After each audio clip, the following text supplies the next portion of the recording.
why would there be extraordinarily pure magnesium as a result of an explosion of a UFO over a beach in Brazil? If it was altered, it could mean that there was a reason for whoever produced that material to alter it, just like we did for the atom bomb. If you assume that they have to travel from there to here, that's a big if, because what if they don't have to travel? What if they can do it like this? I think the other impact comes from physics, not from UFOs, but that all of this isn't space and time, that all of this is sort of a quantum reality that we perceive as space and time. But you know what I found in dealing with people managing money, with the bankers, with the venture capitalists? The millionaires are skeptical. The billionaires are not. Okay? That's the difference.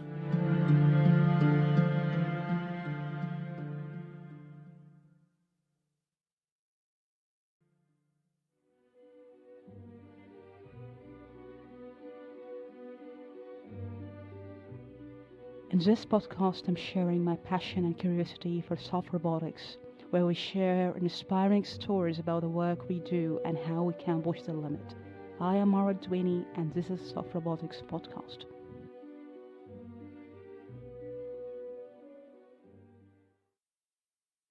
Support for this show comes from Science Robotics Journal. I really find Science Robotics to be a great resource for reliable and tangible research where we can really push the limit of the science we do in robotics. Great way to stay up to date with the published article is checking out the released monthly issue. All the links will be included in each episode description. We will also happen to have a regular conversation on the most published science robotic articles, where also you can contribute with your question and thoughts about the research. Thanks Science Robotics for sponsoring Soft Robotics Podcast. Why do you think should be bothered by UFO topic for general public and research? Why bother about that? The reason I got involved was that I really had no choice, because I had seen this, as an adolescent, at a time when I was forming my ideas about the world, and I couldn't think after that of anything more important than to know what that thing was, because my first job was at Paris Observatory, where I had access to private data from astronomers who had never reported before, and I had also access to some of the early reports of the French Air Force, and they had seen all those things. So to me, that said that the idea that the witnesses are lying, was not true. I knew it was not true, and that the idea that there were only a few cases, that wasn't true. We had just started to look at a small sample, and that the real universe of data was much, much bigger. So the other thing that intrigued me was that it related to so many different fields, of course, to biology, to medicine, to evolution, our evolution on the Earth. What does it mean if there are creatures that can breathe our air, and they are 3 feet tall, coming out of an object where we don't understand our propulsion system? I mean, after that, I can go through a career in science, and I've gone through actually 2 careers, one in science, one as a internet entrepreneur, and then a 3rd career as a venture capitalist for, where I've started a number of companies. That has the fact that I was public with my observation and my interest in UFOs has never stopped me. The last fund for which I was a general partner was a $65 million fund for NASA. The people at NASA who entrusted us with the money knew that I had written 12 books about UFOs. It didn't stop them because they could tell that I was serious about it and that I had done it, within the constraints of science, and within the discipline of science. Again, the field is open to speculation, but as a scientist, there are only certain things that you can do if you want to learn something. So that's what kept me going. And I was surprised that I never had, it was never an obstacle in my career. But what I found in dealing with people managing money, with the bankers, with the venture capitalists, the millionaires are skeptical. The billionaires are not. Okay, that's the difference. I'm curious to ask you, in this phenomena, UFO, and you have the first sighting, it was 95.5, and you mentioned the book. It has maybe effect in your personal and professional life. Till today, what kind of question you mind, maybe personally and professionally? Bigger question or open question? So I had an observation, a sighting, when I was about 14 or 15, in a small town close to Paris. Yes, it made an impact on me. I was studying physics and astronomy. I wanted to be an astronomer. I was excited about all the new findings in science and so on. But then one day I was helping my father do some work inside the house. My mother was out in the garden, beautiful afternoon, sunshine, blue sky, no cloud in the sky. And my mother called us because she saw something in the sky that she had never seen before. And I joined her in the yard, in the garden. And what I saw was a disk that was motionless, was apparently about half a kilometer away over a church in that town. And there was a small dome on top of the disk, a classical flying saucer. This was in 1955, a year after a major wave of cases all over France and Italy and Spain and so on, over Western Europe. And it was not scary, it was fascinating. And I looked at it, and the object eventually moved away without a sound. The next day, I spoke to a friend of mine from school who was a very good physics student, and I told him about it, and he said he had seen the same thing from his house, which was about another half kilometer away from us, higher up the hill, and he had looked at it with binoculars. I asked him to draw it, and what he drew was exactly what I had seen. So there was no question about the object. There was no question there was something there, and we did not know what it was.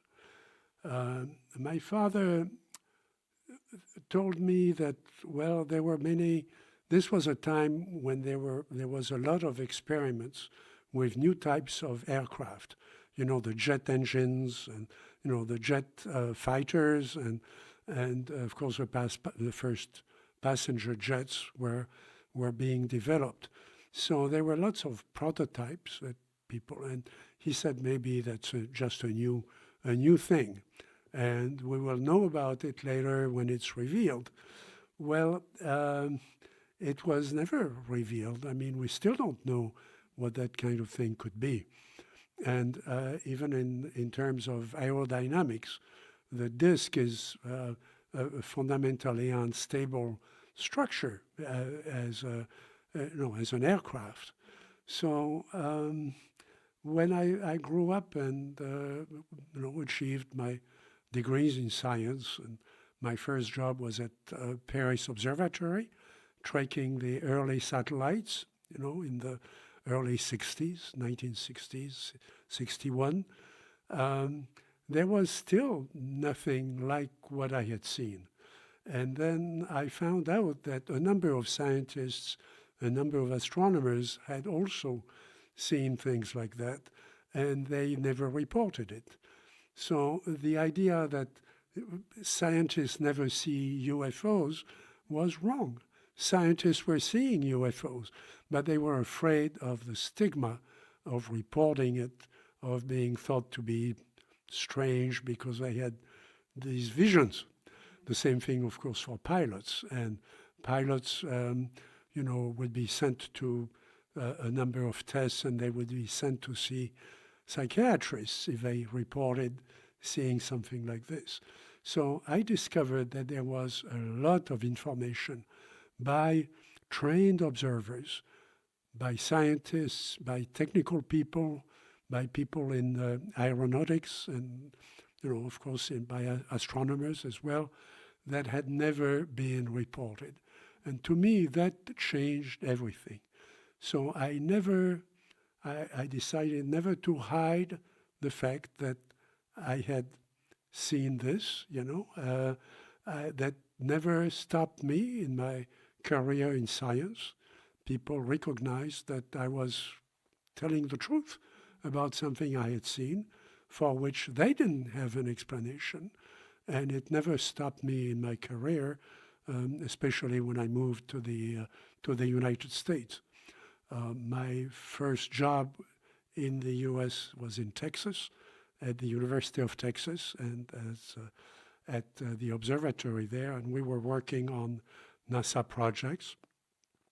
And I was told, if you want to continue working on UFOs on your own time, feel free to do that. You can use the computer, you can use the facilities to do this research on your own. Okay, of course, I was not paid to do that, but I had the freedom to do it on my own.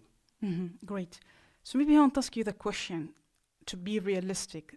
The UFO, you of course will go for the science of it, the material, let's be covered later, but now the question is, there's physical component and non-physical aspect of this subject, and that's why some people get ridiculed, but there is also confession that there are unidentified flying objects. The question I want to ask you, do you think this is really something could be developed by advanced technology in aerospace company or other countries, or do you think it is something as believed extraterrestrial, like vehicles or something we're not aware of?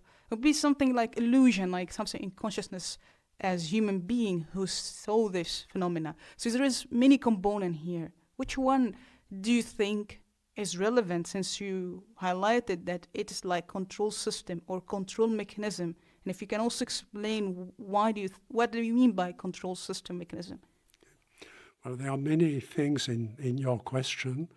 I don't want to speak from the point of view of belief, because I want to think about the problem as a scientist. So in science, you make a hypothesis, you look at the data, whether it matches the hypothesis or not, and then you go on revising, what your tentative conclusions about the phenomenon. And of course, you cannot do that alone. You can only do that with a team of colleagues who know more than I do about physics, about optics, about consciousness, and so on.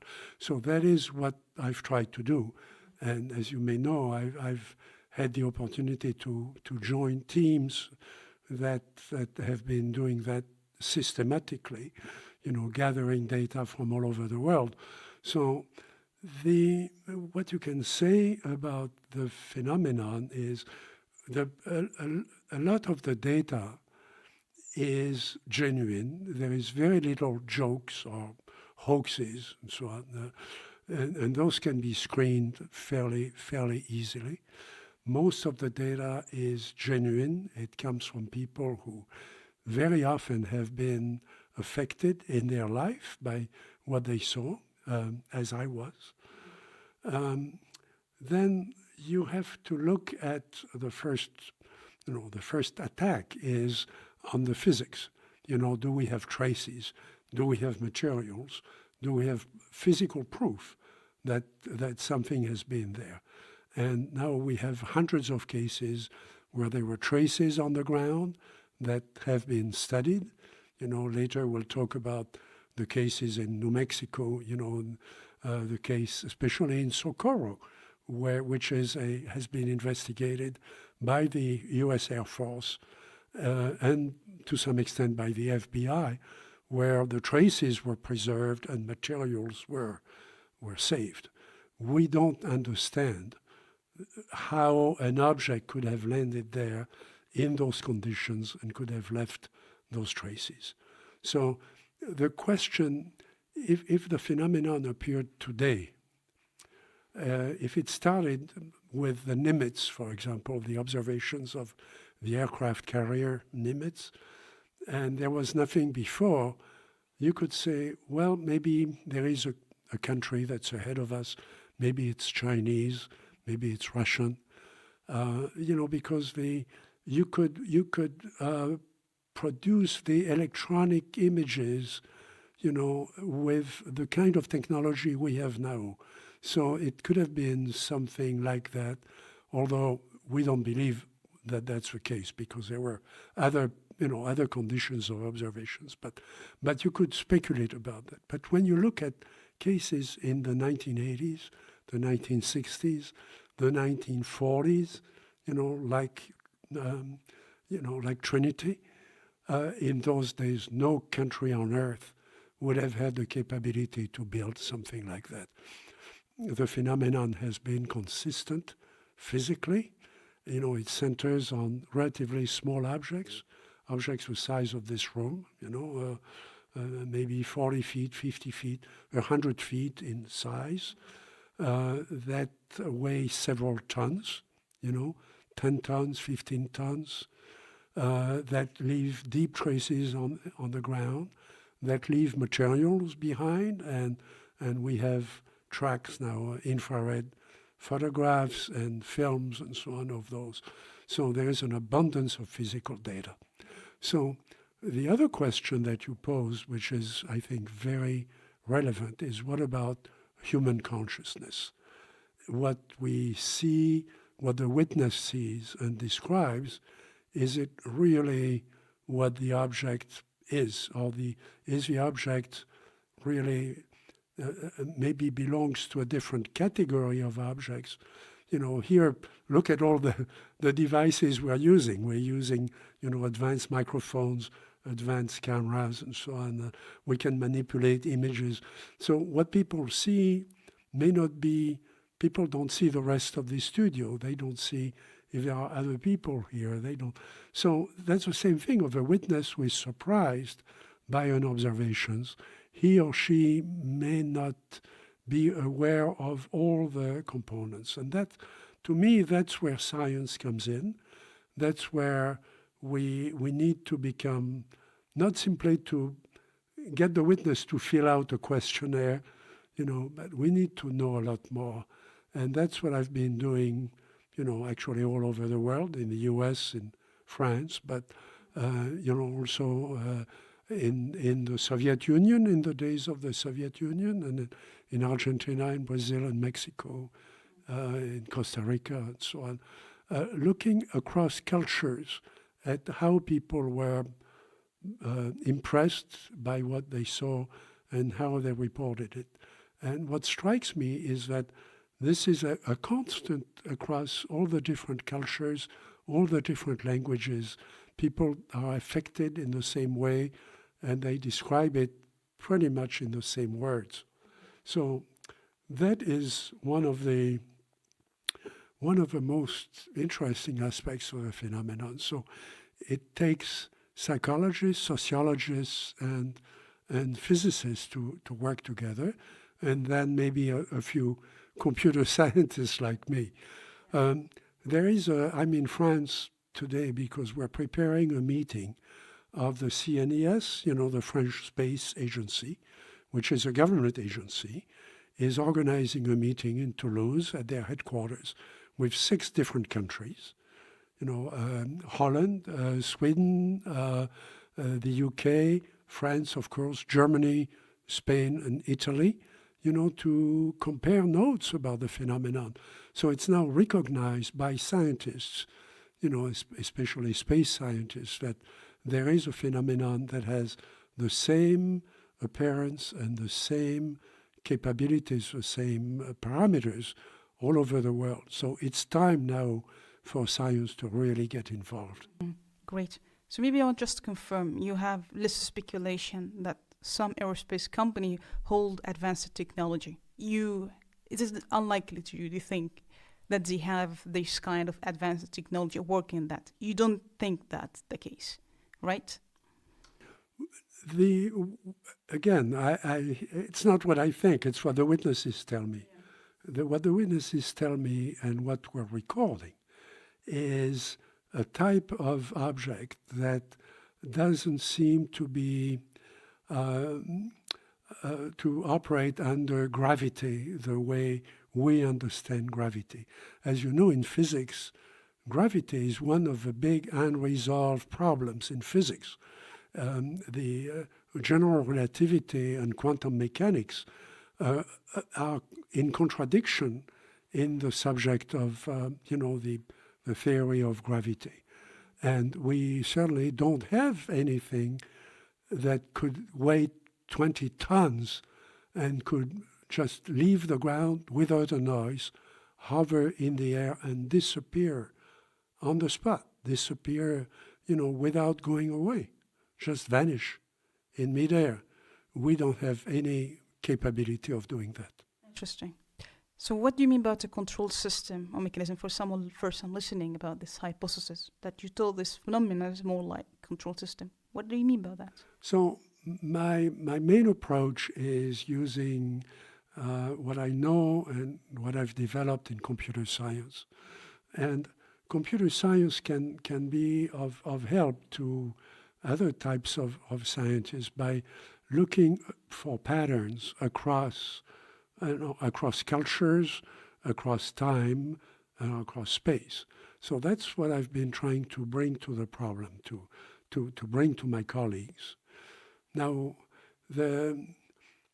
when I look at the structure of the phenomenon, it's a series of very intense waves, intense concentrations of cases over a particular area for, say, 3 months, for example, and then it tends to disappear. And then a couple of years later, there is another wave, another peak of observations somewhere else in the world. And we've been documenting these waves or these peaks of observations in country after country after country, all over the world for the last 70 years. Now, the only thing that this resembles is what the psychologists call a pattern of reinforcement. If you give a banana to a chimp, every time the chimp does a particular test, and is successful with the test, like the monkey will push a button, for example, and you give it a reward. If you do that every time, after a while, the learning will stop. Learning what button the animal has to push. Well, it's the same thing for humans. We learn certain things in school, and we are rewarded by degrees and, by a better salary when we grow up if we learn properly what we've been taught. But there is a limit to what we can teach using that kind of reward. A better kind of reward is doesn't reward every type of right behavior. The way to enhance the behavior of learning is to do it randomly. So every time a child, for example, does something good, you might give a reward to the child. But there are also times when the child did it right and you don't give a reward, to make sure that the learning is embedded deeply in the consciousness. So this is, straightforward psychology. This is not something I've invented. This is well known since the 1930s, 1940s, in psychology books. But that seems to be what the phenomenon does. It doesn't mean that it's teaching us something, but it means that we have to analyze it, not one observation at a time when people do, but we have to look at the patterns, and we have to look at how the patterns behave in time and in space. So to me, in the US right now, everybody is talking about the Nimitz because, it's there are lots of people involved, many airplanes, the most modern airplanes that the country has, and very, very highly trained pilots who are obviously telling the truth about what they've seen, okay? And what they've seen is different from anything else that they've seen, okay? And it's recorded by radar, and it's recorded by very, very good infrared cameras that are used in combat. So that is important.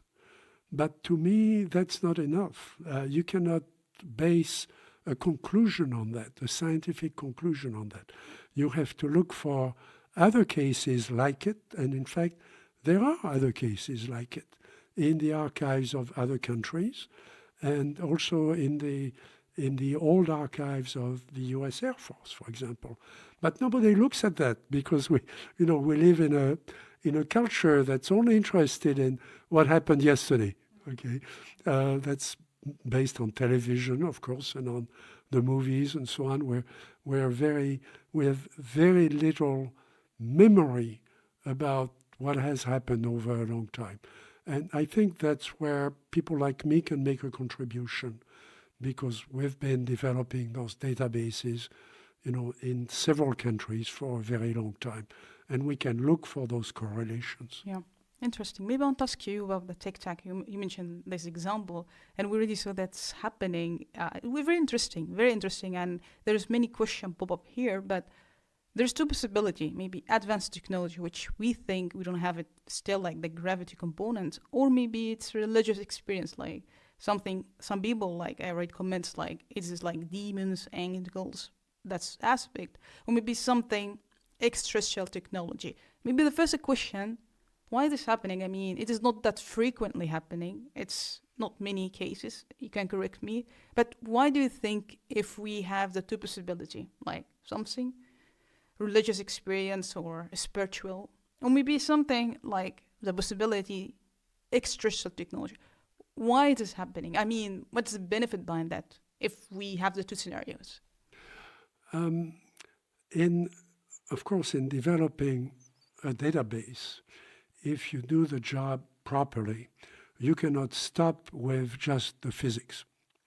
You want to know what are the surrounding conditions, what are the patterns, how is the human being, the human witness affected by what he or she has seen.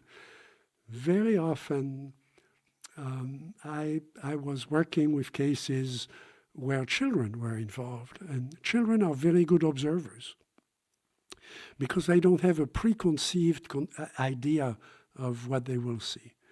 In many parts of the world, if you see something very unusual, especially if there are creatures involved, if there is a form of life, you're right, people will think in religious terms or in demonic terms, okay?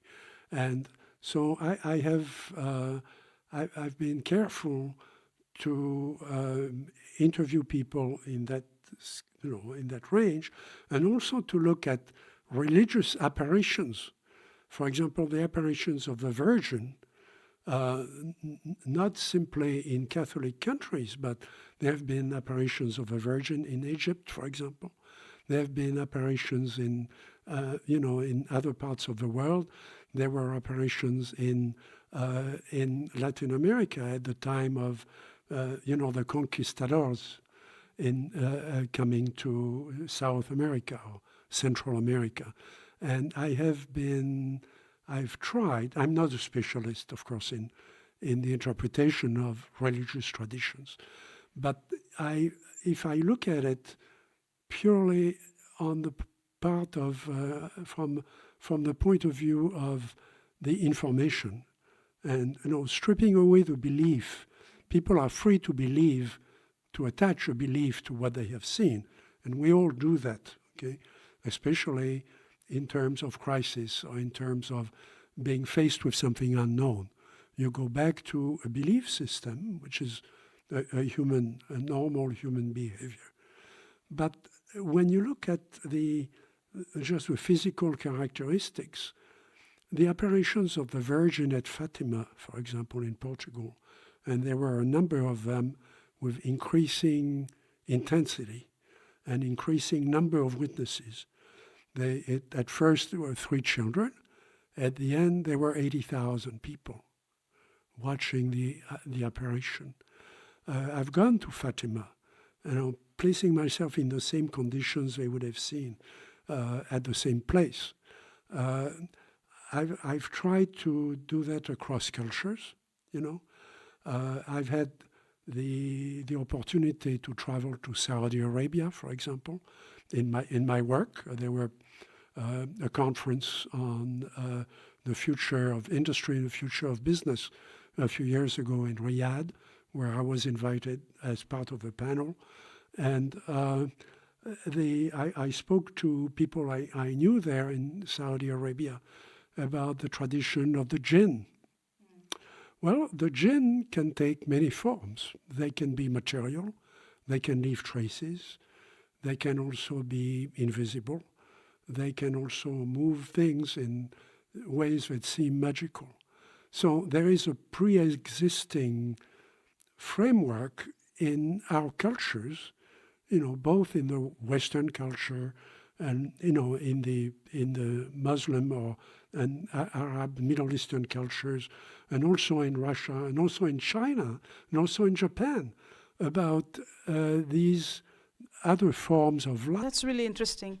Maybe I want to ask you, before closing the religious part and going to physics and material, which is really interesting, did you have any correlation with the Vatican? I think that's one of the questions people asking, if Vatican holds some evidences for something like what we mentioned. Do you have any involvement with the Vatican here?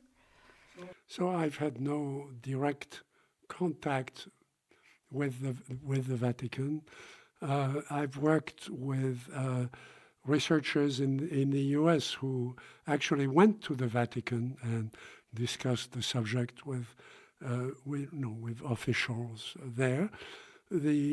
My understanding, I cannot speak for the Vatican, but my understanding is that there is a new approach to this kind of experience, this kind of sighting within the church today that is open to the idea that there could be, intelligent races throughout the universe.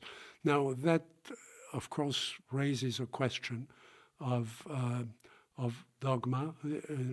I know the notion of dogma is not as important now as it was before, but there is a question of belief.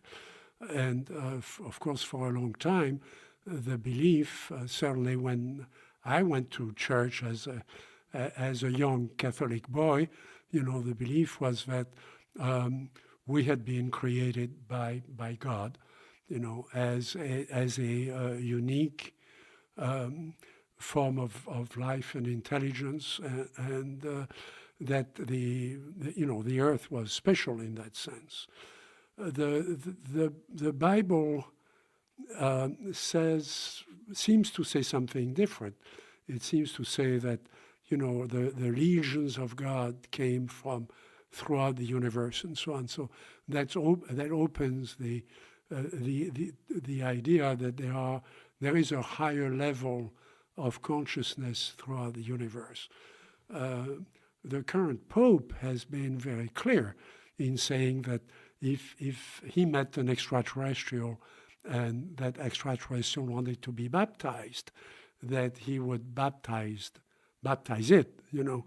So there is a profound evolution of belief.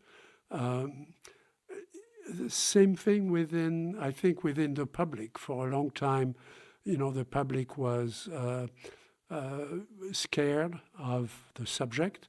That may have been a reason why the subject was kept so secret in the US, that, you know, there was a very strong religious presence, especially in Congress, for example, that did not want to infringe on religious traditions and religious freedom in the United States.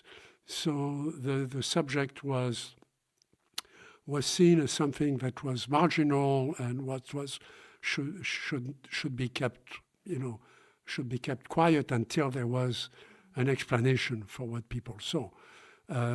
Now that's much less important because, you know, we have about over 400 men or women have gone into space. So the idea of going into space is not as loaded, you know, in the public imagination as it was, you know, 50 years ago. So now those things are more accepted, I think, by the public, and that's why I think things are a little bit open, a little bit more open, including in Congress. Yeah, interesting. So now I think you have to go for technology and the material part. But before that, I want to ask you a bit about Bob Lazar's story.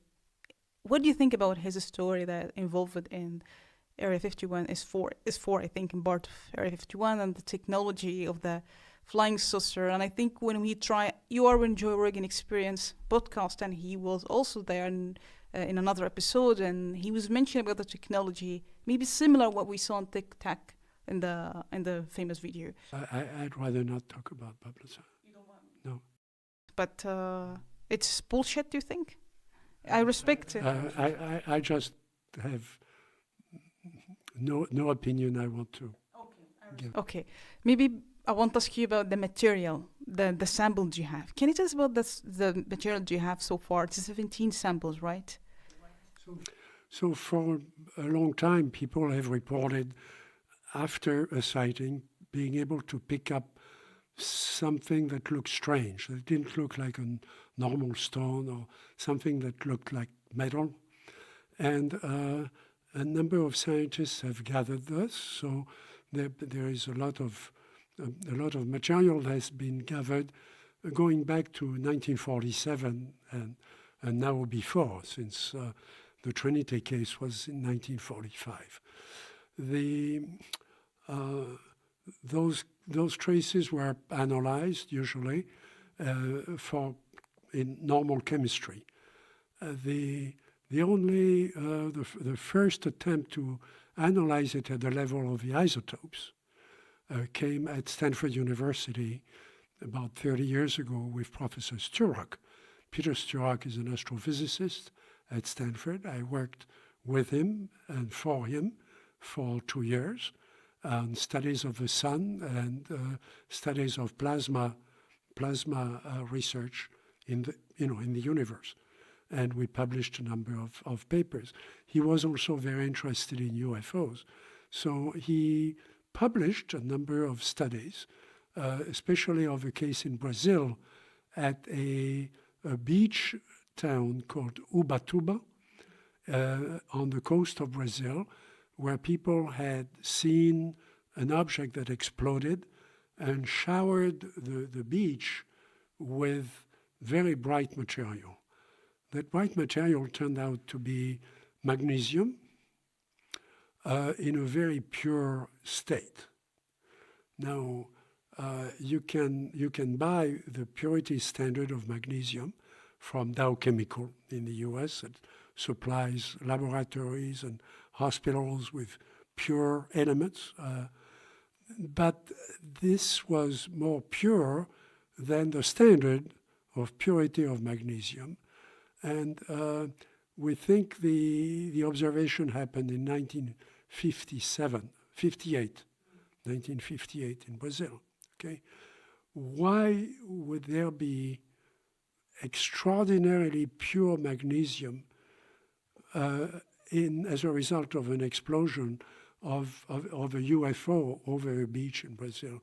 So there were a few samples that were gathered, that were given to an organization in the US called APRO, APRO, and some of it was given to Stanford University.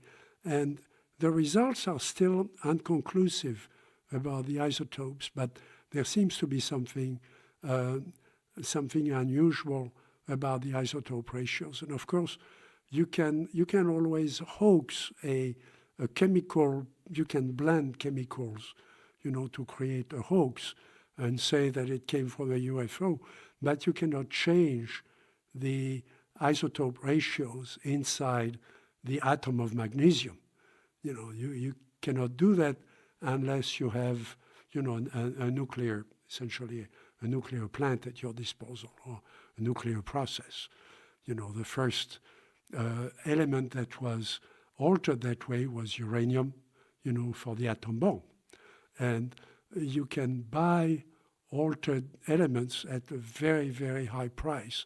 For example, for tracing the organs within the body, tracing biological processes within the body. But those are milligrams, of material. Here in Ubatuba, there was a lot of material.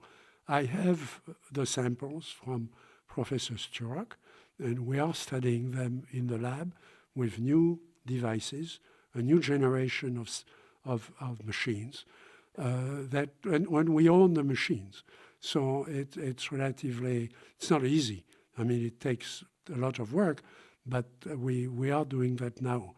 We have a number of materials from other cases, some of them going back and some of them very recent, like materials that were gathered, in Socorro and in other recent cases. So that's one part of what we're doing. We want to know if the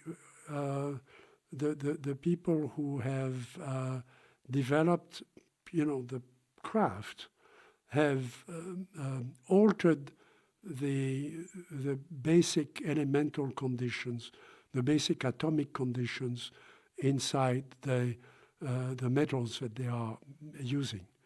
We have, for a long time, it was very difficult to publish that kind of study because the most scientific opinion was negative, didn't believe that it was important.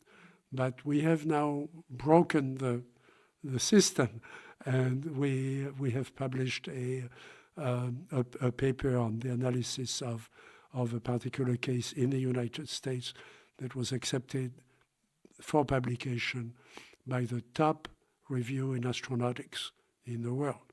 So we hope that will open the possibility for our colleagues in science, in other countries to redo the kind of thing that we've done and to publish their results. So it's a big breakthrough. That's interesting.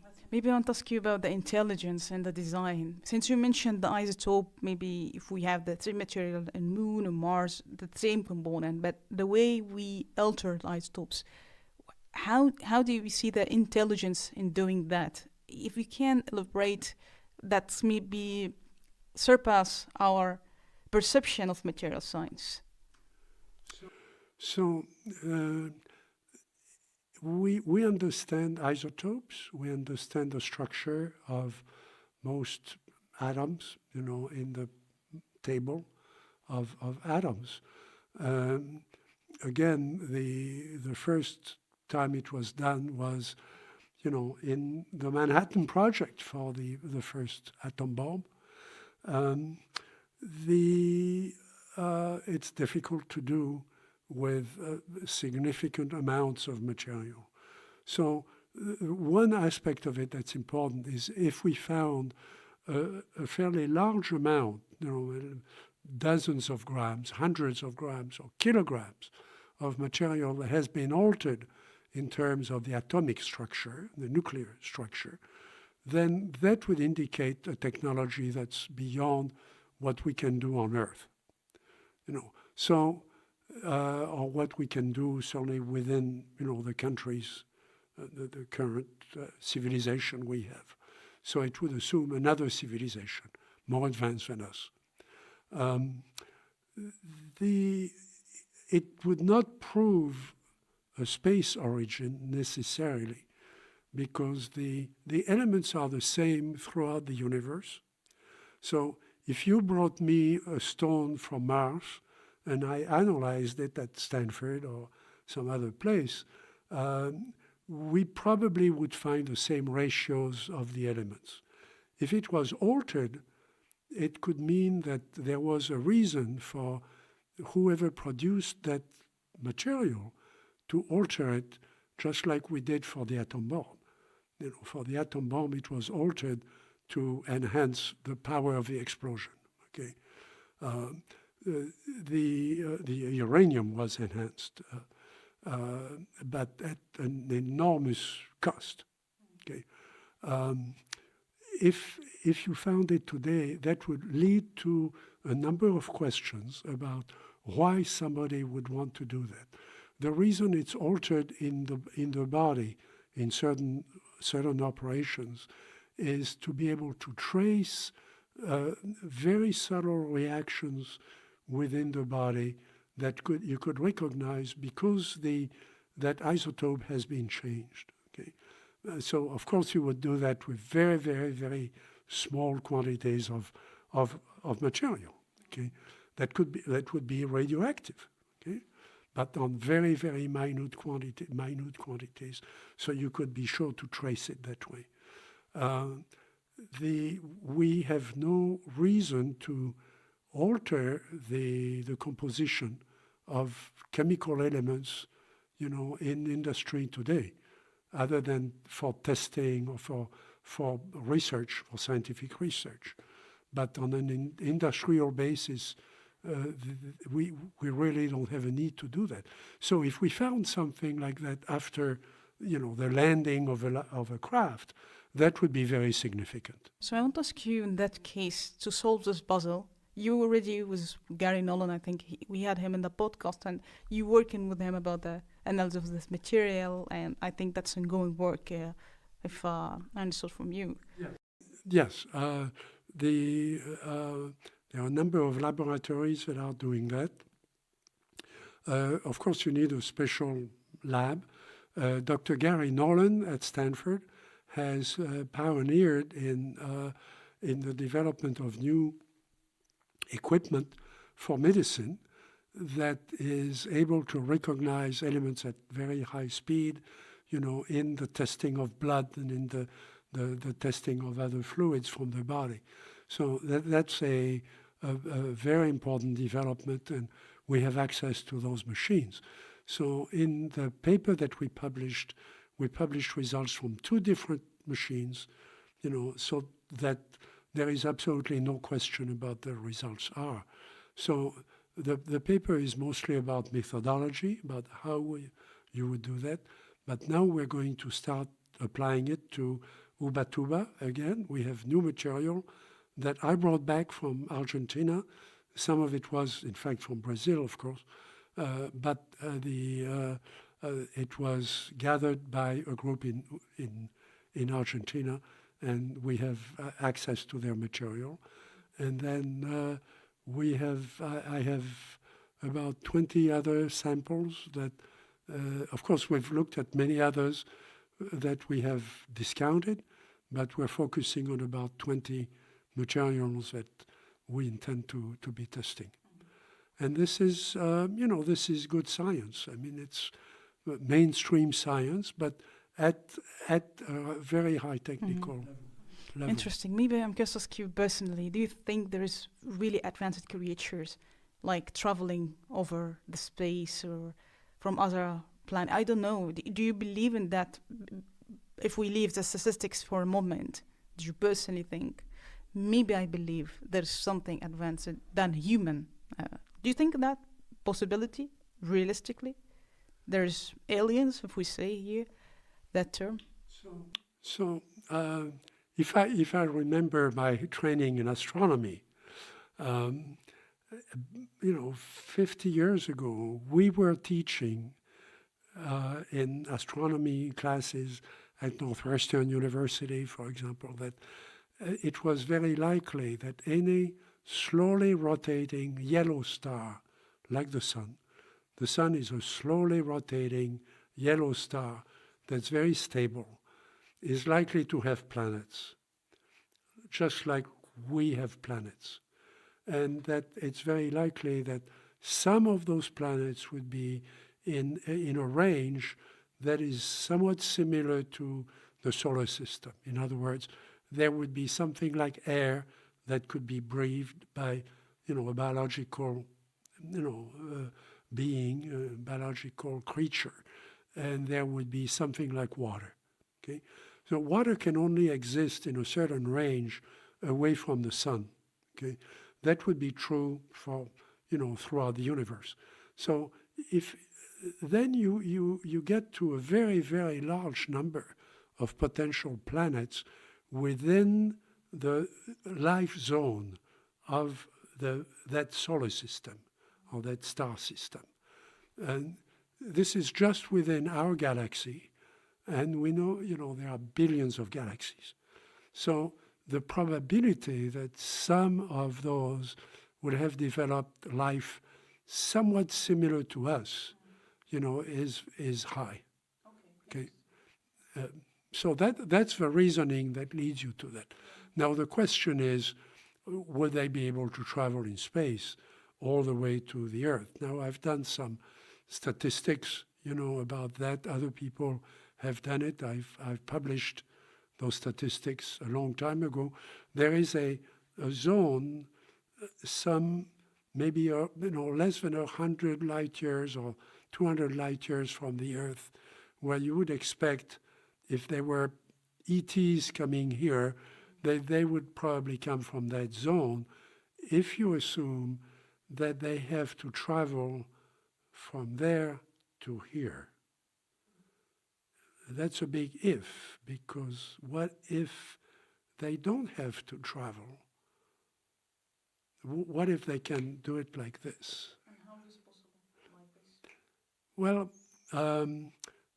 when I talk to physicists today, they say that there is a possibility of other dimensions, and then you could punch a hole, in Alpha Centauri, and you could emerge through a hole, between the Earth and the Moon, instantly.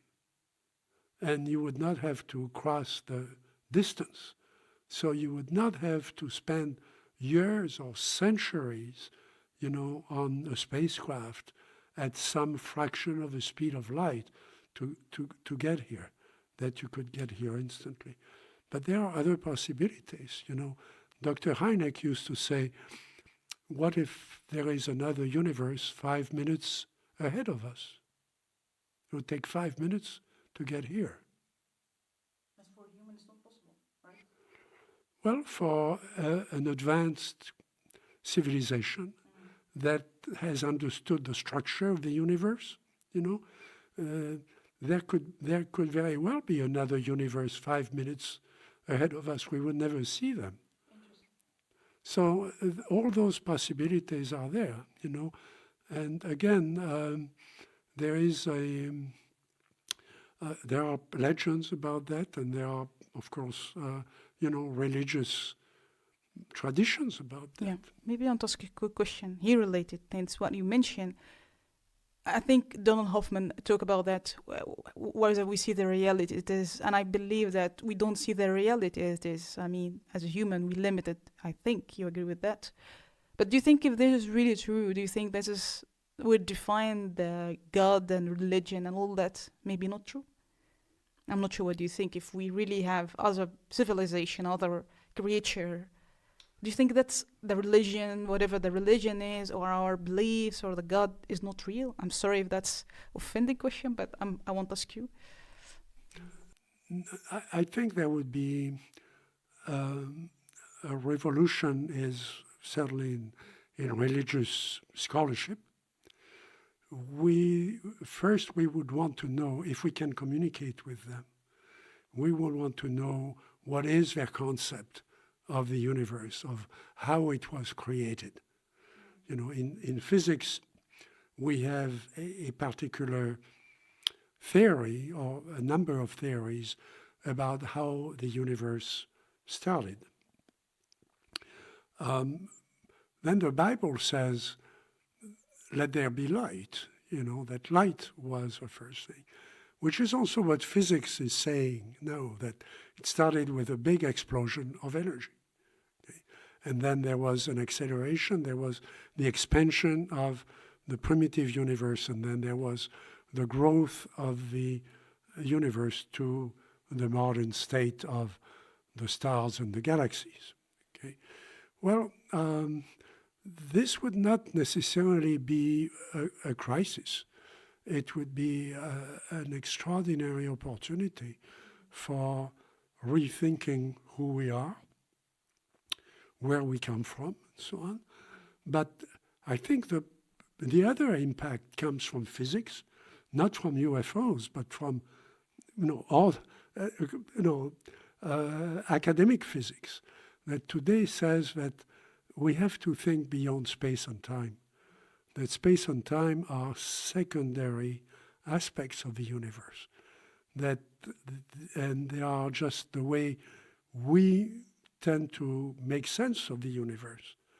But that all of this isn't space and time, that all of this is sort of a quantum reality that we perceive as space and time.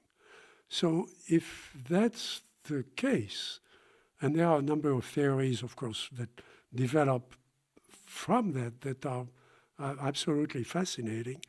And the physics I learned is a long time ago, so I'm trying to relearn it with that kind of theory, and educate myself about this. But this opens up all kinds of possibilities. So within that, the question is, are there more developed forms of consciousness than we are?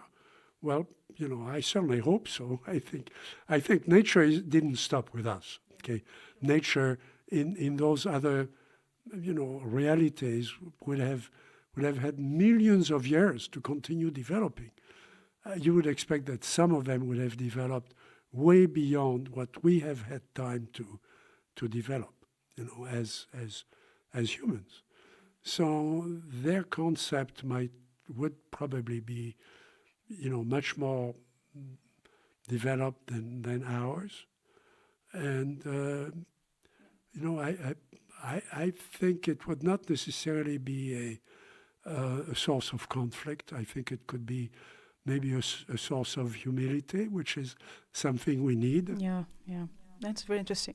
Maybe I want to ask you the missing pieces when you look at this overall picture, because I know some people still maybe didn't get why we bother about this topic, maybe from technology, I think, what's so fascinating, and also leading to explaining who we are and if some advanced civilization exists, which is possibility, since we don't need this technology so far. But what is the missing pieces? And when you look for keeping this secret for a long time, and I think you have been decades in that, why do you think there's kept this situation or observation secret or ridiculed? And I think even in academia, for example, Vallée has a bold project. Why this kept secret for a long time? And what do you think, besides your effort and Gary Nolan and Envelope, to really answer this question, what is happening here? Is it technology? What is this? There are several levels in your question. I've had, the opportunity to work on a couple of projects that were secret. The Bigelow Aerospace project, BASS, that lasted 2 years, was classified. Some of the results are still classified. and at the top level of classification. And I think that eventually, the material will be released, as time goes on. But certainly the database that we built, for which I was responsible, was classified for good reasons, because it contained a number of records that had to do with testimony from human beings whose identity has to be protected. Some of them had medical conditions that are covered by medical secret. So you cannot just throw it into, the public. Those records need to be analyzed, and some of them come from public records. So some of them are already public. But what we did to change the structure, to make it possible to do artificial intelligence based on the database that I designed, that is still, covered by the project itself. And I don't disagree with that. I think this is appropriate, and I think in time, parts of it or all of it will be declassified once the privacy of the witnesses can be protected. Okay? And then other teams can start building those other levels. I'm very proud to have, been able to work on that. We ended up with 260,000 cases from all over the world, all reduced to English and all reduced to the same structure. So that's one valid reason for keeping things, in an unpublished state until you can get it to the point where it can be opened. There are other reasons. Some of the material, for example, from the Nimitz, that has been on television and so on, but about half of the material is missing because, and I've never seen it. The public has never seen it. The scientists who are trying to work on the data have never seen it. And probably the pilots have never seen it because it's, remember there were new radars that were being tested by the fleet at that point. Those radars were classified. So the data itself that comes from a classified instrument is classified. So that means that in order to release it, you would have to reduce the data to a point where it would not reveal anything about the technology. So the technology would remain classified, but you could have access to the results, okay? The same thing for some of the signal manipulation that took place, when the signal is acquired, on the infrared cameras and so on. That's very complex technology. So not all of it is, when people make conclusions based on that, I think it's certainly premature. So those layers are valid layers of interpretation because there may be a new instrument that wasn't designed to track UFOs, It's designed to track an enemy aircraft, including the infrared cameras, for example, that were built by the Raytheon company for the aircraft, for the F-18s. Those images are infrared images, that are designed to capture the temperature of an exhaust from an enemy jet. They are designed for combat. They are not designed for physics. So Raytheon never denied that there was something unusual or unknown on the images, but they wrote a memo saying, pay attention to the fact that you cannot extrapolate directly from the data we give you. Okay. Interesting. Maybe I want to go for the stories for the data, the material, and one of the book, Trinity. I think You really explained a lot about it, and a very interesting the stories here in this book about them UFO and also for human experience.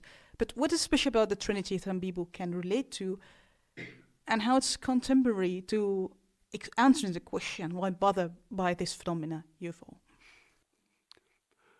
So I was invited into the study of the Trinity case by Paola Harris.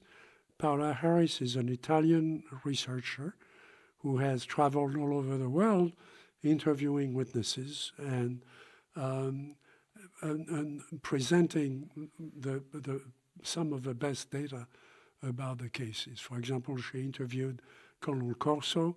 She has interviewed a number of prominent people in the military and also civilian witnesses in Italy. She's from Italy, but also in the United States, in South America and elsewhere. So she had been intrigued by the case in New Mexico that came out in about 10 years ago from two men who testified that when they were children, they were 7 and 9-year-old, they were working on a ranch in New Mexico, close to the place where the first atom bomb was detonated, and they saw an object crash on their land. And there were witnesses to the recovery of that object by the army, by the American army. The case was completely unknown, and the first reaction of many people, including many UFO groups in the US, was to ridicule the thing, to say, well, they invented it, those little kids, made up a story, but why would they have kept it secret for over 60 years? Well, when Paola invited me to join her in the study of the case, because there was so much, material data and physical data and scientific data that we could get out of it. So we continued the investigation together. I've gone to the site for a number of days, 5 times. I know, the main witness very well, Mr. Padilla, Mr. Jose Padilla, who grew up to be an officer in the Highway Patrol in California, but has now returned to New Mexico, where he's from. He had fought in Korea, had been wounded in Korea. Very courageous man, very good observer. He is now in his middle 80s, and he has a clear memory of what he saw as a kid that we can correlate with not only with what the other child, had remembered and had testified to as an adult, recently, but to other conditions at the site and a number of different records. So we now have a complete picture that we continue to work on, but we have a complete picture of what happened. What happened is that an object came out of nowhere. It was, the size of this room, which is about the size of 2 trucks, the object was about 15 feet, 3 meters high, and evidently very heavy. It came out of nowhere and hit a communication tower that stood outside the perimeter of the Manhattan Project. The Project Manhattan was still secret at that point, although the war had just finished. We are 2 days after the capitulation of Japan, 1 month exactly after the first test of the atomic bomb at the Trinity site in New Mexico. So this is a very unique time in history. For the first time in history, man has the capability to use atomic forces for destruction.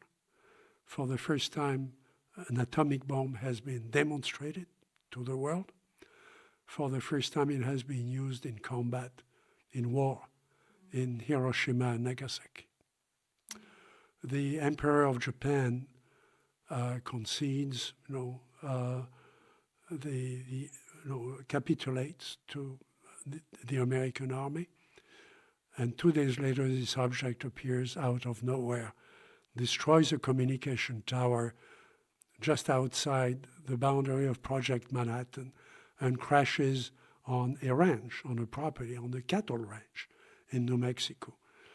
There is an aircraft that is coming in for a landing at the base of Alamogordo, which is inside White Sands. White Sands is a very large,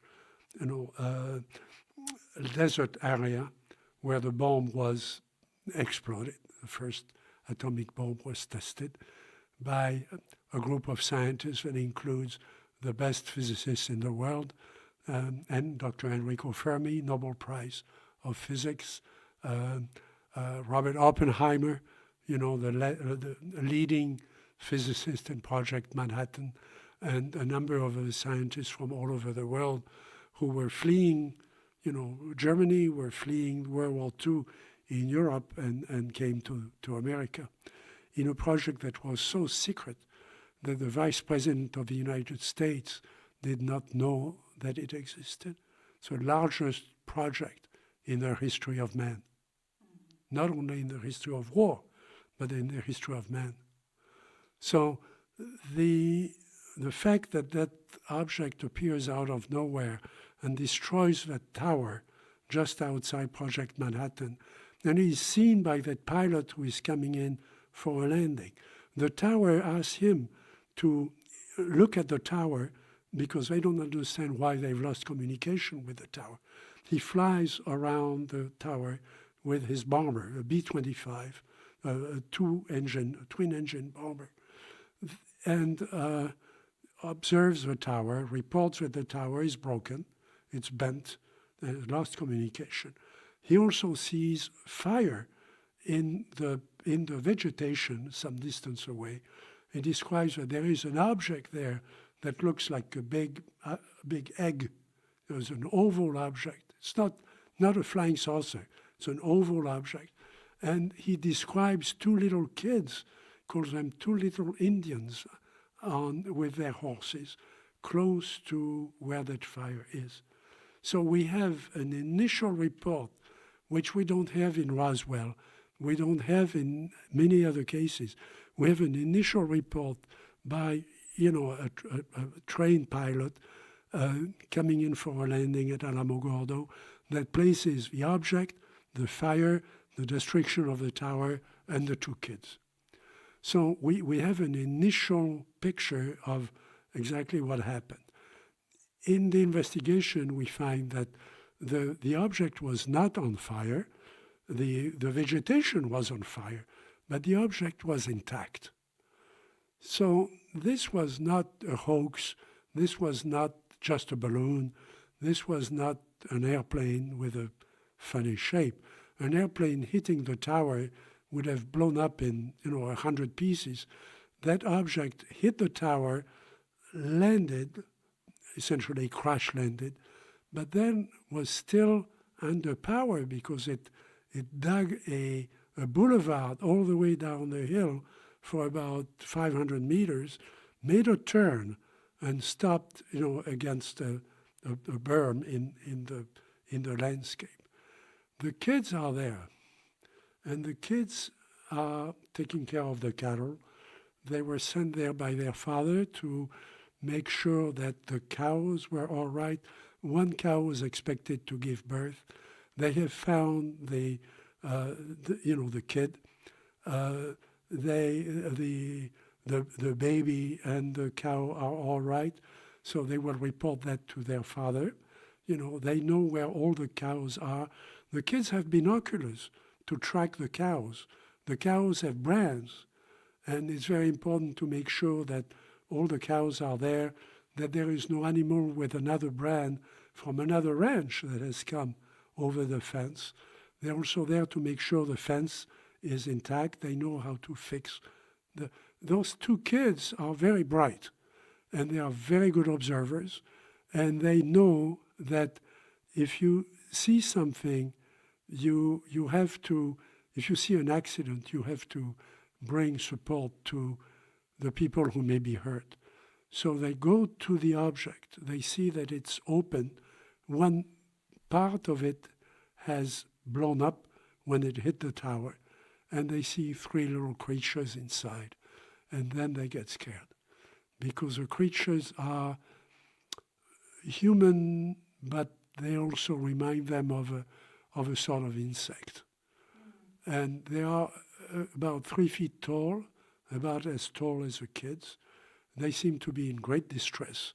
They move back and forth inside the object, and they seem to be crying. And again, those kids are growing up on a farm, so they know, the cry of an animal that you kill, for example. They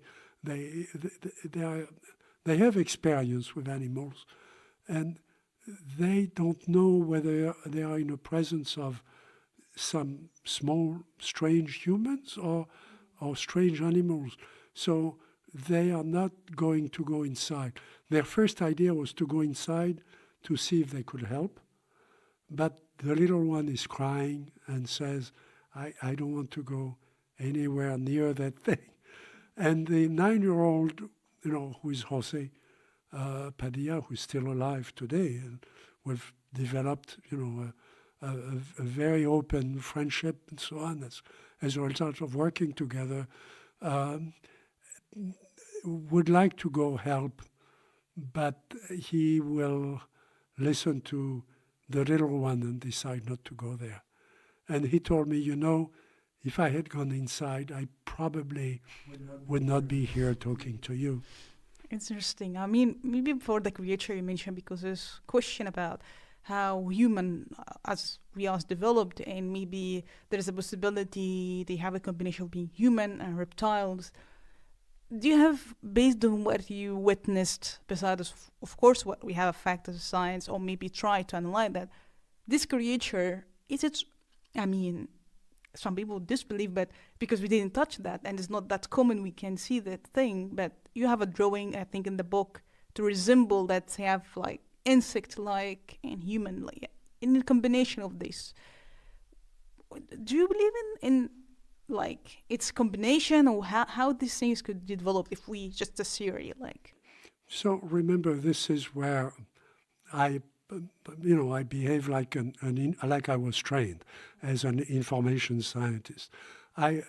Yes, I'm going to analyze the case. Again, we've gone back, we've looked at things in the landscape, we have found other witnesses who came in later and could describe the conditions of the site in later years and things that were found at the site by other people later after the initial case and so on. So I'm doing all that. I continue to do that with Mrs. Harris. But I'm also looking for other cases that form a pattern with this one. I look for patterns. There are 2 other cases in which the object is egg-shaped and in which the occupants are 3 feet tall and look human and breathe our air, which we don't expect extraterrestrials to come here and breathe our air. We expect them to be like we're going to be on Mars, with a helmet, with breathing equipment, with speaking equipment, and so on, antennas, and so on. They are just wearing a one-piece suit, but they have hands with 3 fingers, not 5 fingers, but they have hands, they have 2 eyes, and evidently they breathe our air. So that in the case of Socorro in New Mexico with Officer Lonnie Zamora, that's what he sees. He sees an egg-shaped object that lands on a very remarkable landing gear on uneven terrain where an airplane couldn't land, a helicopter couldn't land. The object lands on that terrain. I've been there and I've looked at the places. The object is an egg-shaped object on 4 legs And there are two humanoids in front of it, confronting Officer Zamora. They are 3 feet tall. They have 2 eyes. They breathe our air. They have a one-piece suit, just like the case in Trinity. There is another case which is in France that I also know very well, a case in Vallée. And 1st of August 1965, a farmer comes out early in the morning to water the plants because it's going to be very hot, in the south of France. In August, it gets very hot. It's going to be very dry. So he has both vines and other plants there that he needs to water early in the morning. There is an object in his field. It's oval. He first thinks it's some sort of a helicopter. He gets near it, and there is no way it's a helicopter. It's an egg-shaped object on a landing gear with a central pivot. And there are 2 beings in front of it looking at him. He tries to get close to them to ask them what they are doing in his field, because they are destroying the vegetation there, they are destroying the plants. And one of them pulls a little device from his belt, points it at the witness, and he becomes paralyzed in his own field. He doesn't fall down. It's a kind of paralysis where he just can't move, but he's still standing. And they look at him for a while. They go back inside the craft. The craft takes off, disappears in midair. Okay? The case in Socorro, the object took off with a tremendous noise, and then when it was about 60 meters in the air, stopped, motionless. All noise stopped, and then it started flying away towards White Sands, towards a mountain. So those 2 cases, Vallée and Socorro, were not investigated by people like me. They were not investigated by, volunteers who are interested in UFOs. They were investigated initially by the police in both cases. So testimony was given to the gendarmerie, for example, in the Vallée case, by the French witness. And then the police called the Air Force and called the Army. The people from, in the case of Socorro, the people from the atomic project came because they thought it might be some experimental device that had escaped that had gone, out of the territory, and that they could recover. And quickly came to the conclusion that it didn't match any technology that they had, and they had the most advanced, Army lift technology at the time on the base. There were 3 people from the FBI there. The FBI had no jurisdiction in a state case, in a New Mexico case, but they were there and they had time, so they preserved the traces, the way they would do it for a federal case. So we have very, very, very good description of the cases, from the FBI. There were a number of materials that were recovered that have been analyzed in various ways, and we're getting ready to reanalyze them because there were some official lies about the materials that were covered by secrets. But we have part of the material, so we're going to take it to a lab and we'll see what we find. In all 3 cases, the investigation was by official state bodies. In France, there were 5 5 bodies of the French government investigated it. First the gendarmerie and the police, the French Air Force, French intelligence, and the French customs. So when you take those 3 cases together, you have a pattern. In all 3 cases, the object is an oval, an oval shape, and I can show it. I can show it to you. Maybe you can take that picture separately. But in all 3 cases, you have an oval object that had extraordinary capabilities of lift. In all 3 cases, we have a very good estimate of the weight, and the weight is in tons, not kilograms. Okay, the case in Socorro is of the order of 10 to 15 tons. And we know the approximate case, the approximate weight in the Trinity case from the testimony of the kids, because when the army came in, they came in with a large truck, a kind of army truck that carries 2 tanks, and they built a crane. Remember, we're 15 miles away from any big town or any medium town. So they have to improvise, they have to build everything there, on the ranch. So the army comes in with this large truck, and they come in with a crane, with another truck with a crane, to lift the object and put it sideways on the platform. So if it had been a light device and so on, they would not have needed that truck. So that tells us that object was between 2 and 5 tons. Okay? So this is not a hoax. This is not somebody who, with imagination, who wanted to play a joke. And I don't think anybody would play a joke on a project that has just exploded, the first atomic bomb in the history of man. Okay? So even the idea that this would be Russia or this would be Germany, well, Germany is completely defeated at this point. There is nothing left in Germany. Okay, it has been bombed into nothing, and Japan has just surrendered.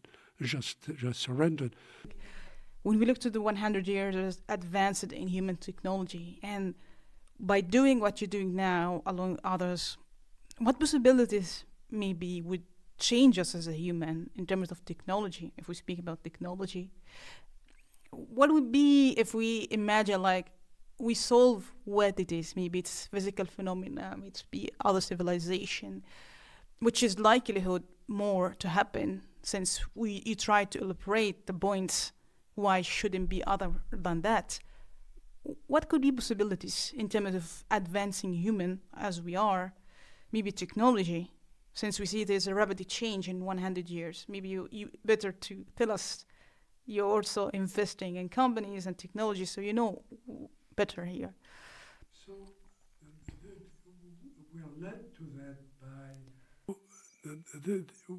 we are led to that by another question, which is how come nobody knew about Trinity? Well, from the answer is easy from the point of view of the U.S. government. Project Manhattan owned essentially anything happening, in that area. So it was taken by Project Manhattan. They sent, a detachment of the army. It was brought back to White Sands. From White Sands, it would have gone to Los Alamos. Los Alamos is where the labs were, where all the atomic laboratories still are today. And some of the best applied science and applied physics in the world was there. So it would have been taken there. It would have been secret. Now, in the work I've done, I've worked with people who had access to classified information and so on. They had never heard of this particular case, this particular recovery. Dr. Hynek had never heard of this case. It's not in the files of the Air Force. At the time in 1945, there was no Air Force. There were airplanes and pilots, but they were in Army uniform. This was the Army Air Force was flying those planes. Okay, the Air Force was created 2 years later, in 1947, by President Truman. There were no flying saucers. Flying saucers are going to be described 2 years later by Kenneth Arnold over the state of Washington. Okay, so all those things have not happened yet. There was no CIA. The CIA is going to be created in 1947. 1945, there is none of that. There is the atomic secrets. And the object was, and in fact we know that, it's not just my speculation, but the object was taken to Los Alamos and then became owned by, under the atomic secrets. The atomic secrets in the United States are a separate type of secret from the ordinary clearances. For example, when I worked on the database I told you, I had a clearance under the normal type of clearance that goes confidential, no foreign access, classified, secret and top secret, and then above top secret for very special projects. Well, the atomic secrets are under R, P, and Q. They are not given to automatically into the other type of secret. So somebody in the Pentagon could have a clearance higher than top secret all his life and never know about something that's classified P or Q, if he doesn't need to deal with atomic materials or with the atomic bombs. So there is a very special, and you can understand why. I mean, the atomic secrets are segregated in a particular type of lab, particular type of science. If you're working on something completely different, there is no reason why you should have access to it. Then there are other secrets, which are the foreign diplomacy secrets, that again don't have any reason to be mixed in with the regular industrial secrets of, say, the development of a new airplane or development of a new rocket, which are, again, are the Pentagon type of secret, the normal, the main type of secret in the US. The foreign secrets would have to do with, what is Brazil developing a new weapon secretly. Well, if we know about that and if it becomes important, somebody would brief the president or would brief the executive about that particular development. But the rest of the time, there is no need to know that. The need to know is important in dealing with secrets. So of all the people I've known who had access to secrets, nobody had the need to know about this particular, about Trinity. And that's why, nobody knows about it. The other reason nobody knows about is that the kids never spoke.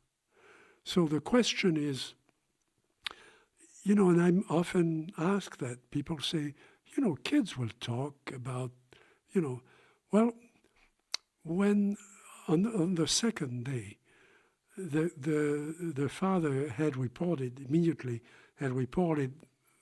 the information to the state police.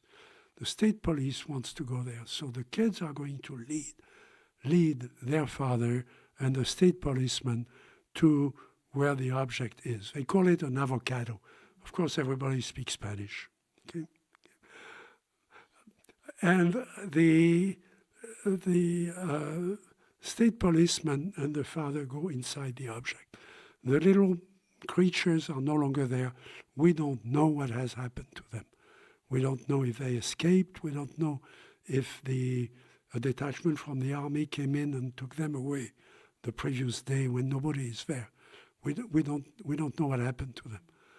But the object is empty. It's, they go inside. When they come out, they are, and I remember Mr. Padilla telling me, my father was changed. They had a completely different attitude. They said, they got the kids to sit down, and they said, you don't talk about that ever. Wow. It's not for us. It happened on our land, but it's not for us. It's not for you. It's for the army. It's for the government to do something. It's going to be secret. You don't talk. You don't talk to other kids in school. You just stay quiet about this. And where's the vehicle is? The vehicle that's the oval shape. And where's the vehicle is? The vehicle that's the oval shape. Is it? So do you know where it is? I don't know. I don't have the object. I've never had that kind of clearance. We know that the atomic secrets go up to a certain level. This is, we know this is kept in a classification that's higher than the atomic secrets. We know that because this was stated to the head of the Canadian project when he asked, about materials and so on. The materials recovered, are classified higher than the atomic secrets. He didn't know about this particular case, but he knew about recovery of objects, of craft, and so on. The other reason we know about it is that the governor of the state of Washington, Dixie Lee Ray, was a woman, was a physicist who was very bright and created the Atomic Energy Commission. And she worked with one of the witnesses, Raymond Baca, became a businessman in the state of Washington, became very active in politics, and helped her get elected to as governor of Washington, governor of the state of Washington. So he was close to her office, and she showed him the report about Trinity, the case that he had seen as a kid. She showed him there was a classified report. She didn't let him read it, but she showed him. She went to a safe. She took the report, and she showed him the report. So we have these two different ways of checking what the little kids, who are now grown men, revealed, when they were in their 60s, their 70s, their 80s. Quick question here about when you mentioned some of the things are classified, still classified, maybe because of national security, and this is totally understood. And another aspect you mentioned also during experience that the podcast that, for example, Battelle, the company, maybe have some samples. I don't know if you can elaborate on that. So what I'm asking here, there's aspect you clarify that you can't release for safety reason. This is totally reasonable. But when you look to the data, it seems there's classified part, maybe companies like Battelle, you mentioned you can elaborate, have materials. Yes. To solve this, imagining that we solve what it is, whatever it is, do you think this is something, maybe some aspects, maybe companies or government dominating this kind of knowledge, whatever it is? What do you think of that? So, Paola Harris has interviewed Colonel Corso. Colonel Corso was in the Pentagon, in the 50s, and he told her, and he testified publicly, that he had been given a box where there were different materials. And he was given the instruction to give those materials to different laboratories, different companies in the United States, where they could be analyzed. Now, what were different materials? And he was given the instruction to give those materials to different laboratories, different companies in the United States, where they could be analyzed. Now, what he would do would be to go to a company like Lockheed, for example, and show them something that seemed to be, aeronautic material, and he would tell them that this is something we've acquired from through intelligence from a foreign country. Maybe we found this in Japan, or we found this in the Soviet Union, and we want you to analyze it to tell us, how it's made and what it is. They would not tell them that it came from a UFO. They would tell them it came from, Army intelligence. So, it came from a spy somewhere, or it came from, we bought it from a foreign agent, who had this. Because the UFO case was classified higher than the classification of the scientist who was going to do the analysis. So, and they would go to a specific scientist. They wouldn't go to the company. They would go to a specific scientist to whom they have access, who is already vetted under the classification system, okay, but has access to the instruments. I knew one of those scientists, so I can speak about that. He has been dead for 20 years, but he was the scientist who invented the coating of magnetic disks for the computer industry. You can imagine how many millions of dollars, billions of dollars his company made, and you can probably imagine which company it is. I won't give you his name, but he showed me actually a piece of rock he had kept. There were several samples, but it looked like a rock. It was actually a very sophisticated material that he could look at the structure. He could not understand the structure. And that's a report that he gave. It would have been classified at the time. But there was he couldn't understand really why you would want that kind of structure. Now the structure is known now. I mean, it's not a matter of secrets, but that's the way the information was turned over to American industry. So that's what Colonel Corso described.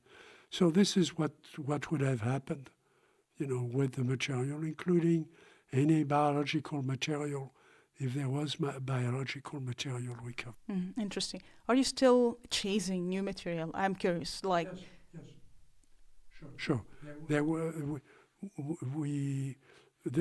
is material that we're interested in, going back into historical cases. Sure. Yes. Again, it's not clear that material will prove anything in terms of. But to answer your question, that material could in fact inspire a new industrial process. Okay. So far, it hasn't. People have said, look at the transistor. Well, we know where the transistor comes from. I've worked with some of the people who were there at the invention of the transistor. It's not that long, okay? It's, we know where it was developed, and we know how. The patent for the transistor is actually a German patent from 1934. 1934, okay? And it was a description of a process in physics, of an interesting experiment that had no application, because people were starting to think of developing glass tubes, to amplify currents. You've seen those old radios, with the tubes.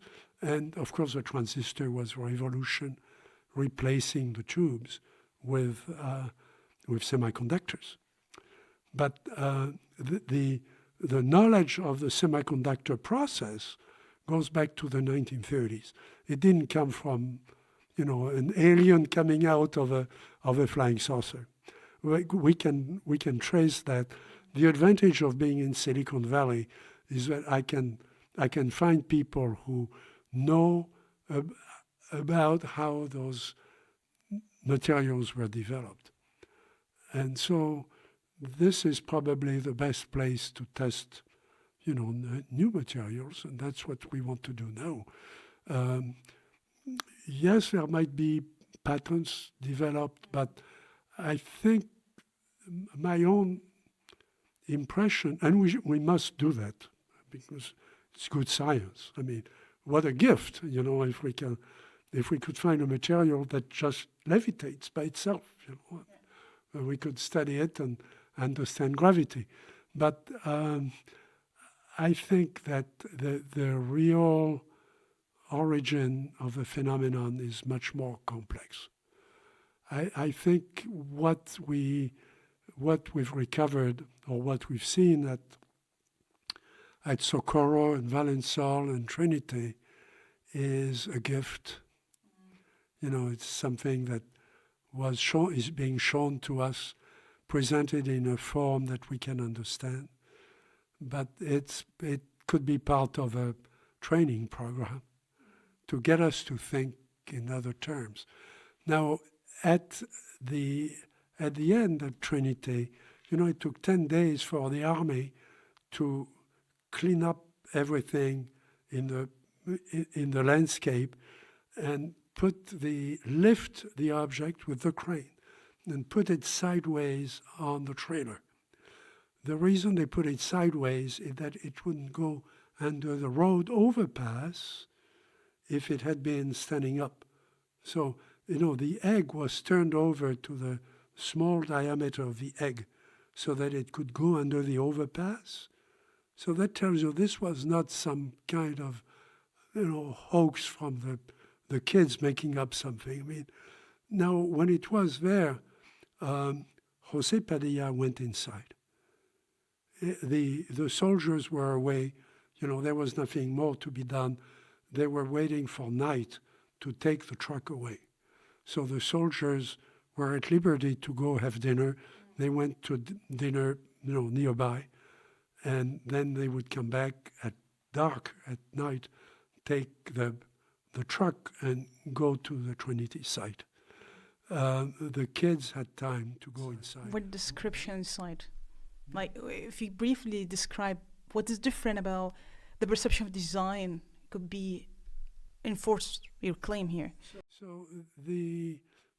And I've interrogated Mr. Padilla at length about what was inside. It seemed that the walls were metal. He could not see any juncture. He couldn't tell how that panel had been ejected, for example, by the shock. It was just smooth. There was a small dome on the side towards the back, not on top. A small glass dome, about 60 centimeters, less than 1 meter in diameter. Why it was there, nobody knows. There was no equipment there except one thing that he managed to get away from the wall, which was a sort of bracket, and we've analyzed it, and we think it was put there by the army. We think it was human. We don't think it was part of the object itself. The floor was flat. Now, that was important to me, that the floor was flat, because it means that there was a space of maybe 60 centimeters or 70 centimeters under the floor, where the rounded shape of the underside would be. Now, since the object was on the trailer, on the side, the kids could see the underside that they hadn't seen before. So they looked at any opening, any propellers, any jets, anything that could be. There was nothing on the other side. The underside was smooth, except for a couple of bumps in the metal. But remember, it had gone all the way down the hill. and the underside was intact. I mean, it was scratched, but it was not broken. So it was extraordinarily strong. Now, to me, trying to analyze it, this is where the engine would have been, right? If it has an engine. We don't know if it has an engine, but we know it was under some sort of power when it went down the hill. So the engine would be contained in that relatively small space. We have no idea how it works. Now, somebody has that object. I would think that if it's Los Alamos, they would have tried to drill into it. They would try to do something. We don't know what they know. We have no access to that. Again, it would not be under the normal secrets of people in the Pentagon. It would be in the nuclear secrets, above the nuclear bomb. Yeah. Very interesting. Do you anticipate how many years this could be? It seems there's something, but do you anticipate, like, besides your effort, and there's certainly classified things that we don't know as a general public yet, so clear for national security here, but do you anticipate how many years this could be? Like, guys, this is the reality of these things. Do you think how many years, or what does it take so that we can have definitive answer about these things? Definitely it's not hoax, and I agree with you, but how many years so that we can get this answer? That's the answer. Or maybe coming up with technology, advance our consciousness or perceptions that we can see the reality that we can't see with limited perceptions. Well, the important thing, and there are a number of examples in science of this, the important thing is that it's telling us that there is something else. There is another form of life, there is another form of intelligence, and it's capable of building something like that. So that is a new reality for man, okay?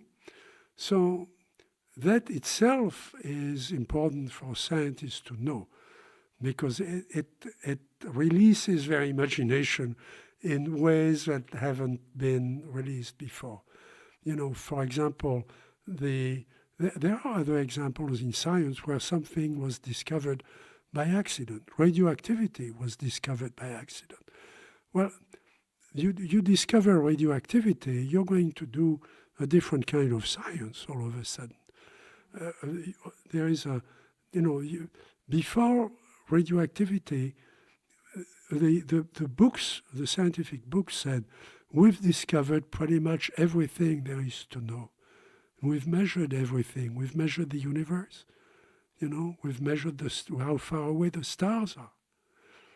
Okay. Another accident is when the Andromeda Nebula was resolved into stars at Mount Palomar. And the man who observed that was a technician. It wasn't a great astronomer, okay, who kept asking, how come there are stars on these plates, okay?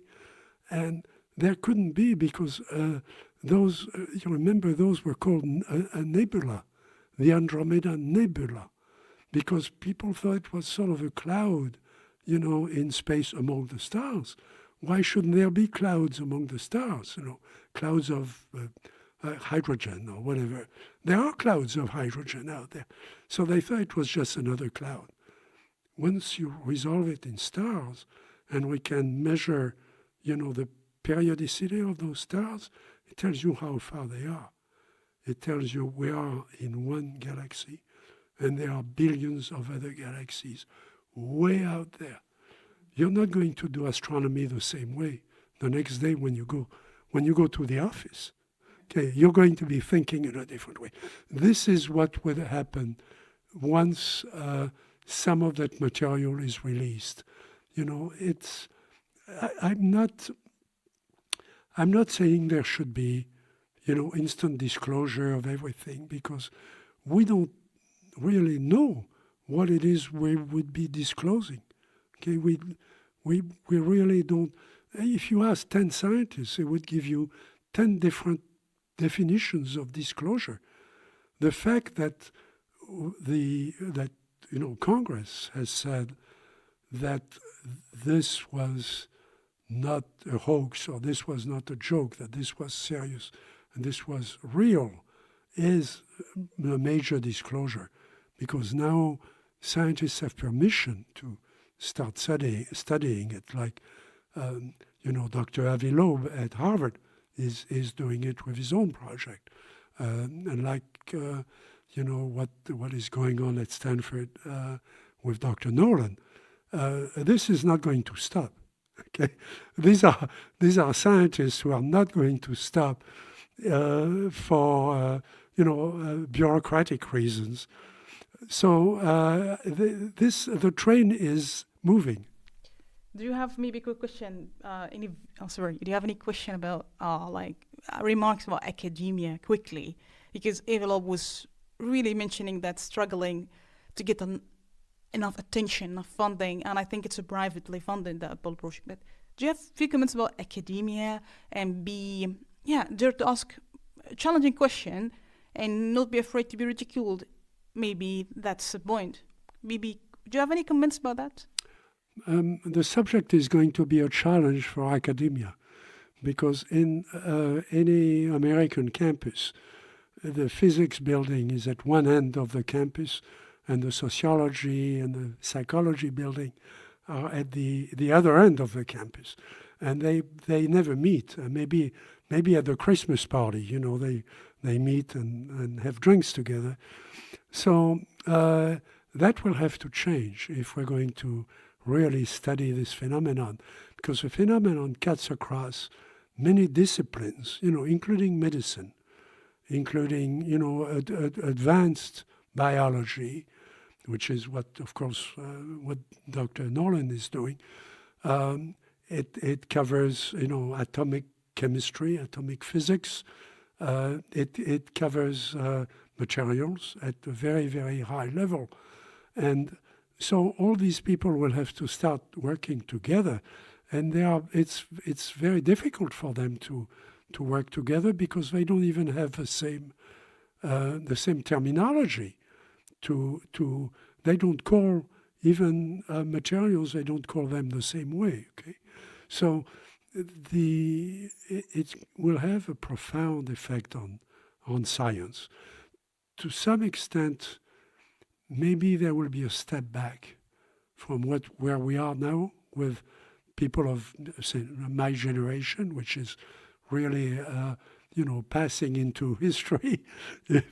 But hopefully some of what we've found, will be picked up by younger scientists who are now, have the luxury of and the opportunity to study it. But to some extent, they will have to start from scratch, because I've had the privilege of interviewing witnesses, in the late 50s, in the 60s, of working with the founders of this research, with Aimé Michel in France, with Jacques Bergier in France, with, people in England, with people in America, with Dr. Hynek. And all these people have taught me something, and especially the witnesses. Many of the witnesses have died, many of the witnesses of that generation. In Trinity, we're very fortunate that Mr. Padilla is still alive and remembers all this very, very well. Maybe I'll take one of, there's many questions from the audience, and I appreciate them sending them, but maybe for the time we'll take one, and then we close for two questions. So the first question from Luigi, I asking that, do you have any particular opinion in Taylor, Timothy Taylor from Diana book, An American Cosmic? He's yes. Do you have any opinion? That's the first question. Yeah. I know the book, and I know her, and we've actually worked together on some of the cases in New Mexico. So I'm very interested in. Of course, you were asking about the Vatican. She's the one who went to the Vatican and spoke to people there and researched the archives there. So I'm delighted with the research that she's doing, and so we are staying in touch and comparing data about the belief systems and the that result from that. So it's a very interesting time in research where you have both research in physics and materials and so on, and propulsion, and access to those early traditions.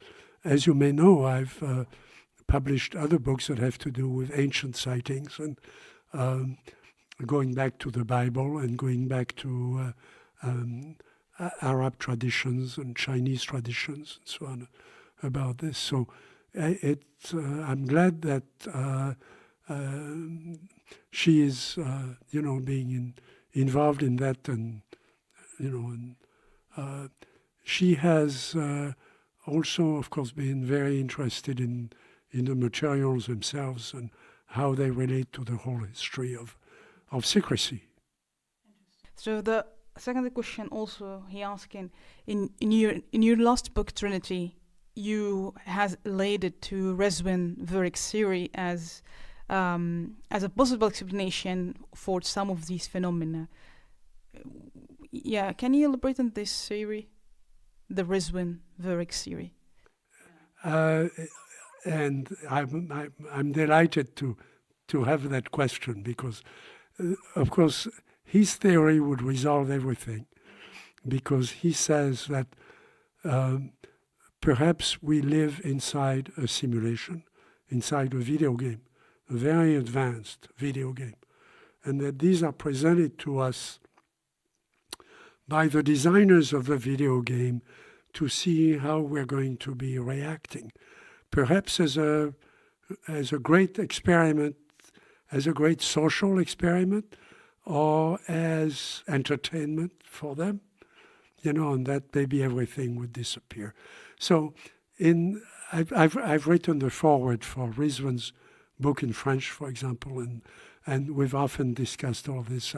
Of course, as a computer scientist, I'm fascinated with his idea, because in fact, if you extrapolate, the technology we have today, I mean, this technology that's surrounding us here in Paris, extrapolated by 5 or 10 years, what do we have?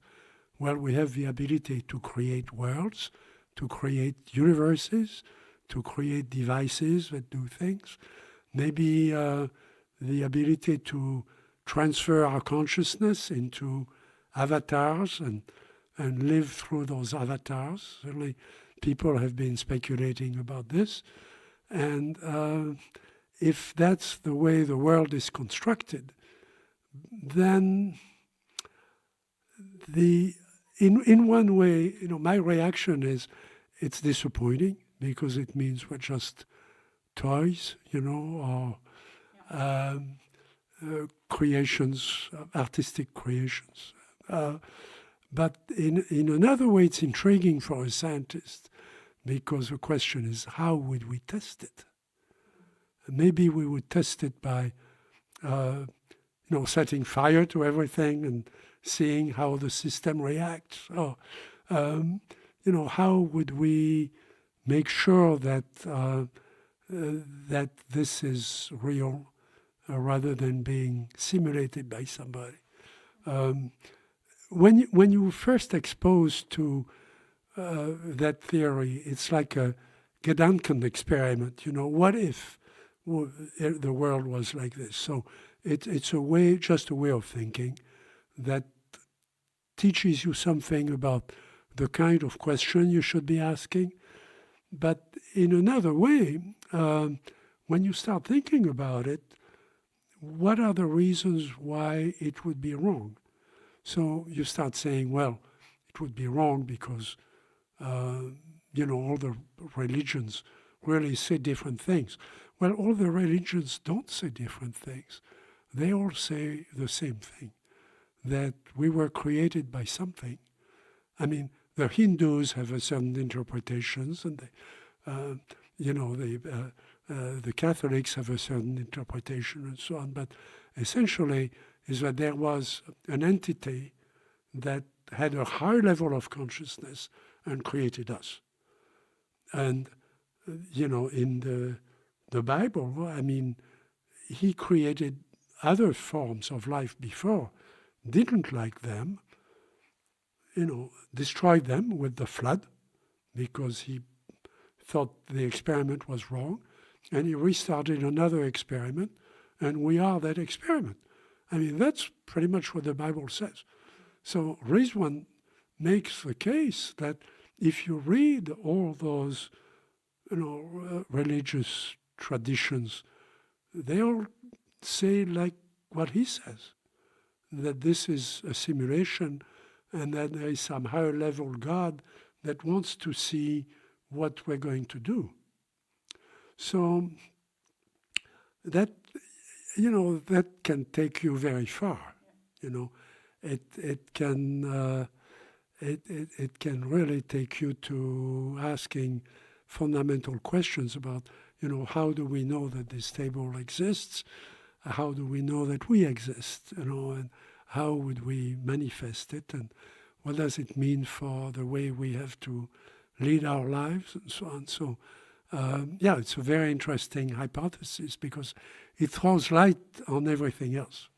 Interesting. Maybe also part of a question also, honestly a lot of great questions, but we can't cover all of them. But the question is, if we come to understand that UFO phenomena as a something operating as a control system, as you told us here, informing our understanding of reality, both adapting and shaping culture schemes and spiritual beliefs, then despite Jacques' claims here, your claims, he doesn't want to redefine God. Isn't that the ultimate result? So if you live inside a control system,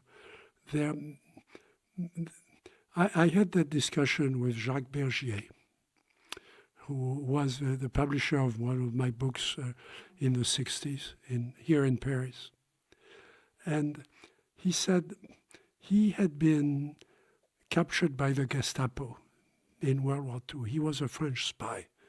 He developed he was part of a network that was trying to find where the Germans were getting radioactive material, And he was also part of a secret organization that was trying to locate Peenemünde, where the V2s were being launched. He was captured by the Nazi, and he was tortured by the Nazi. And as a result, he developed a very interesting personal philosophy. And he told me a concentration camp is a control system. There are fences and you can't leave. And if you leave, somebody's going to pursue you and kill you. Okay, so it is one example of a human control system that we have built within our lifetimes. We have known there have been concentration camps that people were not allowed to leave. And the question you have to ask, if you really think UFOs are a control system, is it open or closed? The Nazi concentration camps were closed. There were barbed wire and there were towers with machine guns to make sure nobody got out. However, they were also open in some cases. He says in one of the camps where he was kept and where he was interrogated, tortured, one day the firemen of Zurich were brought in by the Nazi. The firemen of Zurich were unhappy and they had gone on strike. So, no, the firemen of Munich had gone on strike, forgive me. And they had been taken by the Nazi and brought to the concentration camps for 3 weeks. After 3 weeks, they were released They went back to Munich and they were no longer on strike. So he says, the concentration camp, I realized it was a teaching system. It was a school. And it could be open. And so he said, I realized that the question about control system is, how can you determine whether you're inside a closed one or an open one? The firemen of Munich were brought in as guests inside the concentration camp. I was brought in as a prisoner to be tortured. I couldn't get out. So the same structure can serve two different goals. I've been thinking about that for 50 years. What does it mean? There are philosophies that say the earth is a prison. The earth is essentially a concentration camp. Or we're there for, the Scientologists have said something like that, that we're kept, there were philosophers who said we're kept as cattle, we cannot leave the universe. Well, there are other philosophies that say in the evolution, the full evolution of mankind, we will be able to become enlightened to the point where we can leave the universe. The Eastern philosophies are different from the Western philosophies on that regard. But in both cases, it's a control system. So when you ask that question, it leads to pretty fundamental, thoughts and types of philosophy. I don't have the answer. I conduct my life as if it was an open system. That, if I keep learning, I may find, I have no delusion of finding the solution. But if I keep learning and working with people like Dr. Avilov and like Dr. Nolan, maybe I can learn a little bit more about what life is all about, and that's what, the best thing I could do. Extremely interesting. The last question for you, what kind of truth you're looking for? You have dedicated your life for this, but what kind of truth you wish to have it? What is in the truth, ultimate truth you seek for so far?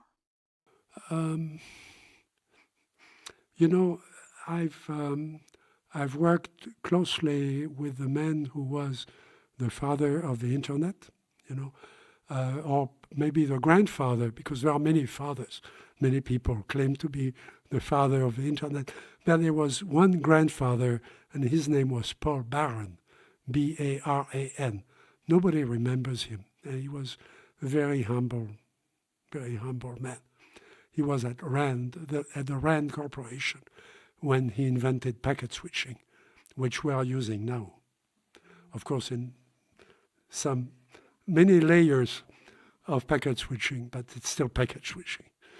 And I worked for him, and I took over one project from him, a research project for ARPA in the US. I asked him that question, what does all that mean for you? You're not looking for your name to be known everywhere. You don't expect people to build a statue to you as the father of the internet. He said, in life, it's like building a cathedral. Many people, maybe several generations of workers will be there. And you can be happy if you have been responsible for one stone. And that's what I did. One stone. It's called the internet. So I've never forgotten that. And that's my philosophy. That's very inspiring.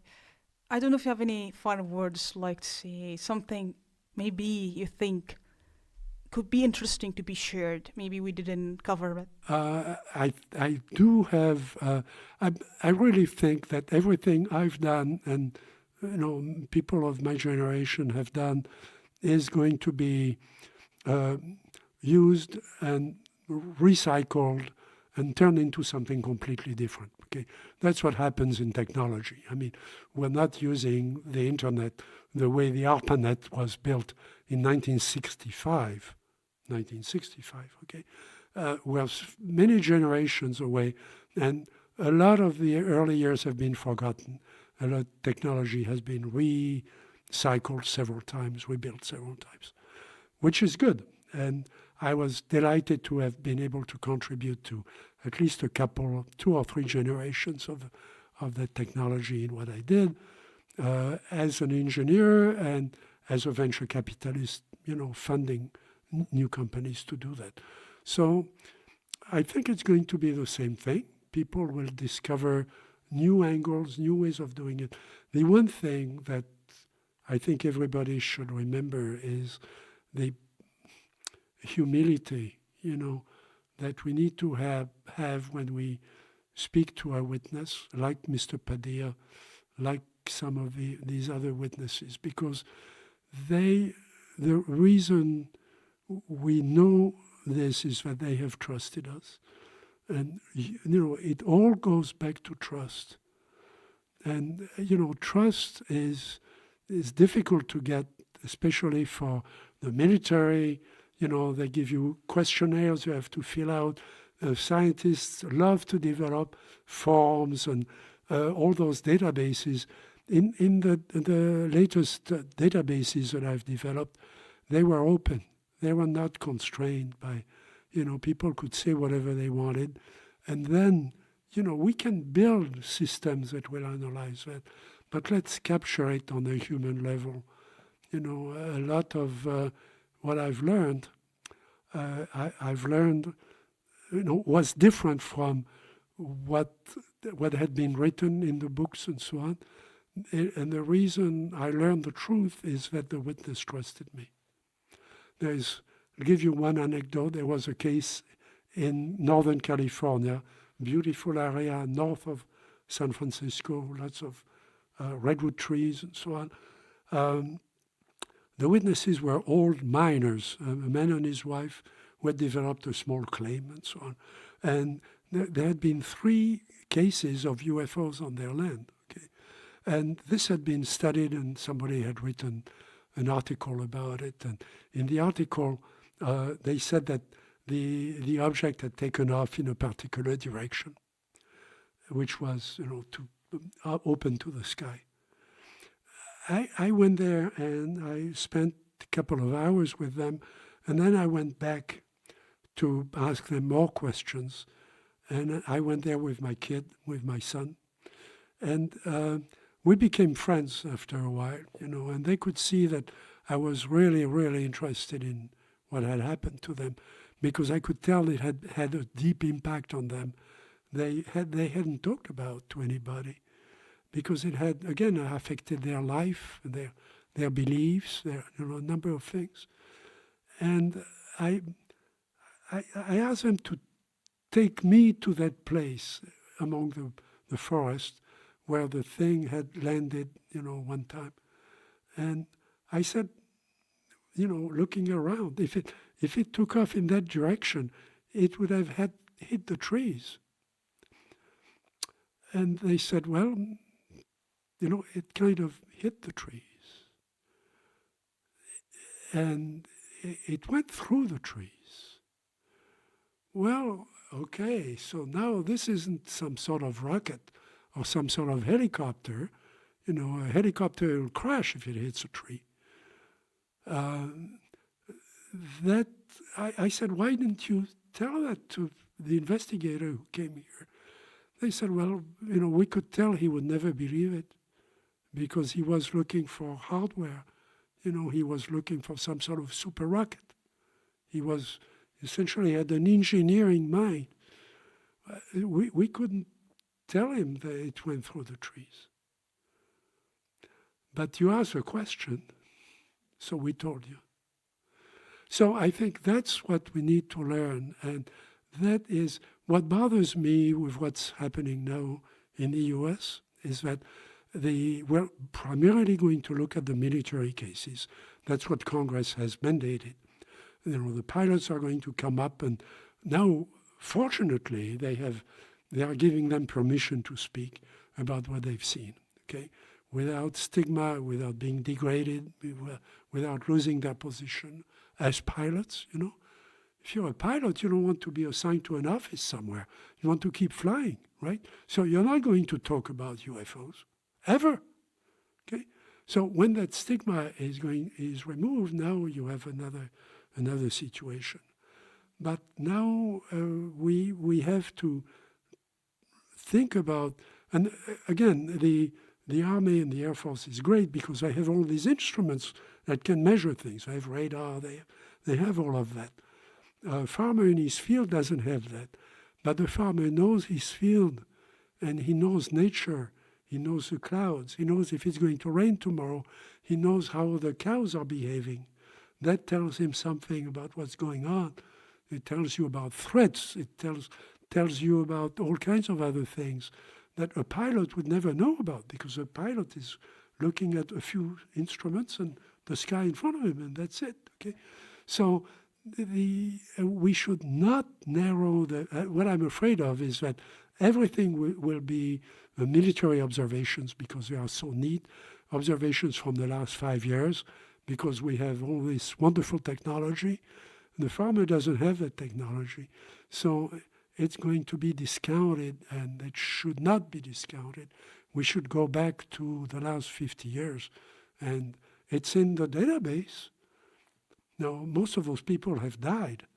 I have the privilege of having survived long enough to know all these people, and I can see people making hypotheses about the database that I can tell you are false. I can tell you it did not happen that way, because I went there.